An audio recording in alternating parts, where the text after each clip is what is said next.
Hi Genderqueerchat, it's Callie.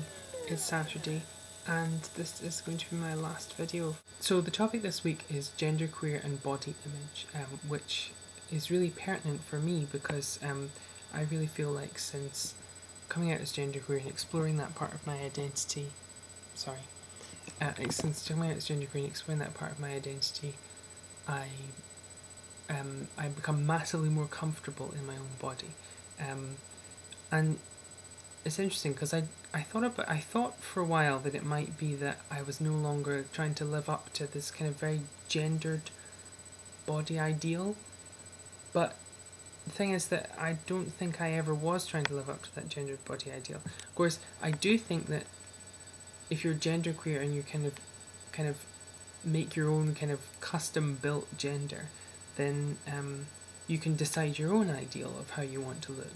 And that might not be how you currently look. It might be another way that you want to look, and that you kind of go towards that in a kind of constructive way. Such as people who have surgeries or who want their bodies to be a different shape, and so they exercise or whatever. And that is really kind of good and cool and constructive because you're doing it for yourself and not for some kind of outside influence, which can be kind of tyrannical. Of course, if yourself happens to agree with what the outside influence thinks you should look like, then that's fine. But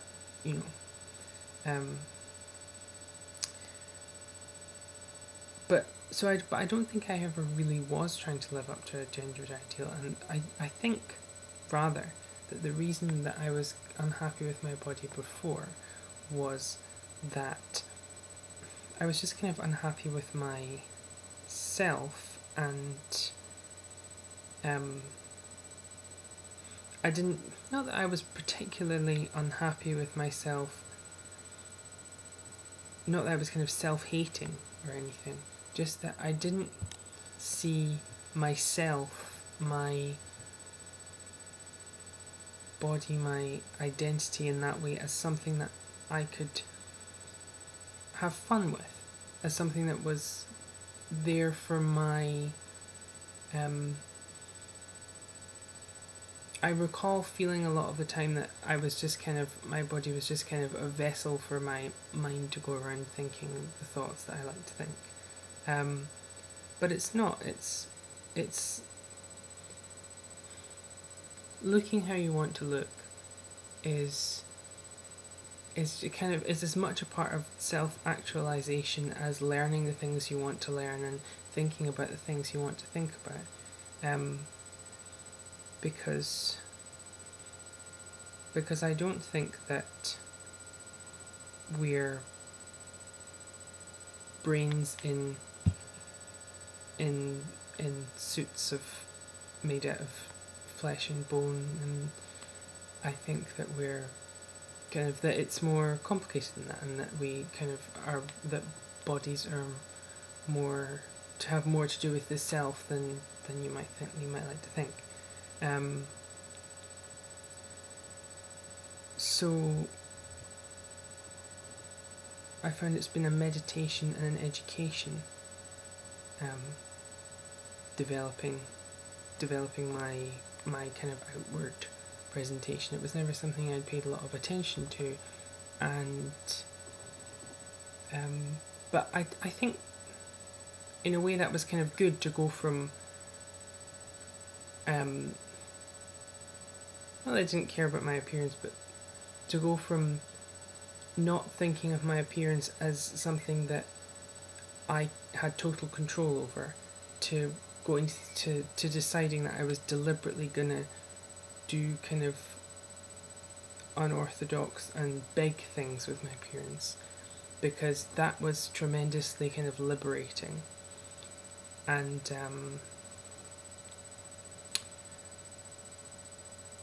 obviously I'm still learning, it's still a step-by-step thing, there's always new and exciting things to discover, that's a great thing. But bottom line, it was exploring my genderqueer identity that led me to become happy with my body through realising that it was my body and that it was part of me and that it was under my control. But of course our bodies aren't always under our control because they do things that we don't want them to do, and there may be parts of them that we don't want to have, and that can be really difficult when you're kind of fighting against your own body. And you know, sometimes that's the most difficult part of people's genderqueer lives with themselves. And I don't think that's particularly the case for me. But there are still some things about my body that in an ideal world would be different. But I think I'm lucky that my body doesn't cause me much physical pain, you know, except when I've been sleeping funny, or you know, I'm lucky that I don't suffer from illness, or that I don't suffer from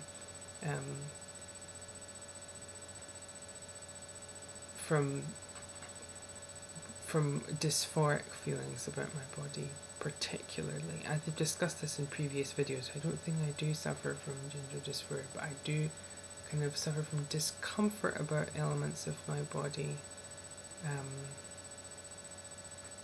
But it's a set of complicated feelings that I think I am capable of learning to live with, which is really good and interesting.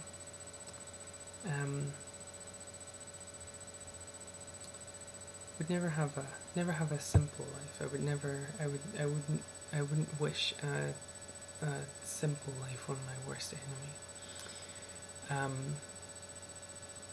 And I do have a list. Okay, so yeah, that's all I've got to say. Oddly appropriate topic for this to be my last video. It's been great. It's been a great year and a couple of months. I can't believe I've made that many videos over this time about all these different topics, and how so many different people have been on the channel and have watched and commented, and it's just been I'm really glad to have had this experience, and I'll still be watching videos obviously, and I'll probably post on my own channel at some point in the future, but I've got a dissertation to write this semester and stuff, so I will try and make time to do that, and get inspirations. I may well find myself posting responses to people's Genderqueerchat videos, as I did before I was a contributor to the channel. So yeah, that's goodbye from me, and good luck everyone else on the channel and everyone watching with all your future endeavours. Bye. For Genderqueerchat. Just because I think I've said a lot of the things that I joined the channel to say, and I wanted to kind of open up to new people, so someone else could have my slot and say things at the time when I'm usually saying things. So yeah, this is gonna be my goodbye. But I shall forge ahead and talk about the topic and say proper goodbye at the end.